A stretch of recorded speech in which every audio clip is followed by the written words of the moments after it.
At ito na nga mga bossing. Ilan yung credit card natin? Bali, meron tayong BDO, Union Bank, dalawa, AUB, RCBC, Metrobank, tsaka BPI. So, meron tayong 7 na credit card as of today. And tatlo dyan, I think yung merong annual fee. Pero sa kagandahang palad naman, no, na itatawid natin yung mga annual fee nun sa paggamit sa kanila and at the same time pagtawag para ma-waive po yung annual fee. So, kung kukuha kayo ng first credit card nyo, hanap kayo yung no annual fee for life. Yan. Tama ba? So, ayun. So, ano na nga ba yung mga perks at advantage? Bakit ang dami ko namang credit card? So, number one, ang pinaka main reason bakit kumuha tayo ng credit card is, number one is cashless. Number two, may points. May points siyang kasama. So, every time nagagamit ka, may points siya. Tapos, redeemable yan. Minsan, depende sa card, no? 50,000 points is equivalent to 1,500 pesos. 50,000 points is equivalent to 2,500 pesos. So, depende dun sa card. So, again, number one, cashless. So, credit card lang yung dala-dala mo. Number two, may points. Number three, may discounts. So, let's say, for example, kakain ka, mag-spend ka lang ng 2,000, 50% off. So, depende kung anong card yung gamit mo. So, Japanese pa yan or talagang promotion ng credit card. Other than restaurants, discount sa mga tawag nito, sa mga department stores, sa mga stores, or basta yon, basically discount, meron siyang ganon. And so that's number one is again cashless, 2 points. Number three, discounts. Number four is yun na nga, yung ability to purchase na mga big purchases na pwede mong i-installment. So yun yung kagandahan ng credit card. With zero interest pa, di ba? Number five, tawag nito. Ito na, no? Kung negosyante ka, may sarili kang business na kailangan mong magpaikot ng pera, dito papasok yung number 5 is pwede kang mag-cash advance, pwede kang mag-loan sa kanila. Ang pinakamaganda for me as of now, kunyari kailangan mo ng fast cash na walang interest is BDO. Ang BDO kasi minsan nagpapa 0% interest sila for 3 months lang.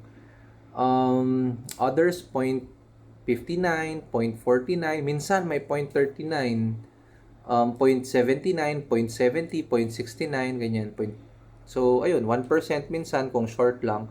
Pero yun, sa lahat, ang pinakamabilis minsan, no, kung lumalabas yung message na yun is yung sa BDO na 3 months, 0 interest.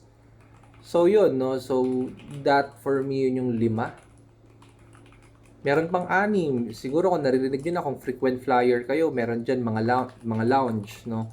Kung saan, if meron kayo nung ganong credit card, meron kayong free pass for 2, ganyan. Minsan, madalas is for 2. So, kung marami kang card na available yung for lounge, dahil kunyari marami kayo, di pasok lang kayo doon. So, yun yung pang-6. So, yun yung kagandahan nung meron kayong credit card. So, meron pa pala ibang credit card, may mga cashback pa. Pero I think sa akin, wala. Wala akong ganong credit card na may cashback. Pero si Madam meron. And, yun nga lang, di niya ginagamit. Di ko lang alam bakit hindi niya ginagamit. Hindi niya kasi naalam yung mga benefits niya pati sa work. Nasa ulo ko dyan eh. Tumatawa-tawa pa siya. Tapos, ano pa ba? Yun, no? Di ba dami nating benefits? Yun ang kagandahan ng credit card. So, build your credit card limit as early as you can. Pero ito na nga, no? Ito yung kalaban dyan. So, lahat ng benefits na yun, napakadami, di ba? Napakaganda. Pero, isang pagkakamali lang, lahat ng benefits na yun, wala, lubog ka sa interest, no? Hindi ka marunong magbayad, di ka marunong gumamit ng credit card, di ka marunong magbayad, di ka marunong mag-budget, lahat ng maraming 6, no? 6 or 7, kasama yung cashback. Wala.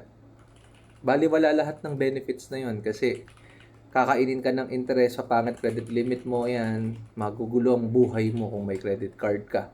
So, make sure na pag may credit card ka, alam mo pa paano mag-manage, no? Intentional kasi yung paggamit ng credit card, hindi lang yung basta-basta gamit ka ng gamit. Kasi always remember na ang financial system, kung alam mo yung hack or may idea ka paano siya ginagamit, matutulungan, papadaliin niya yung buhay mo, tutulungan ka niya sa pag-angat sa buhay. Pero pag hindi ka marunong sa paggamit ng mga ganito, medyo delikado tayo doon kasi mas mahihirapan ka.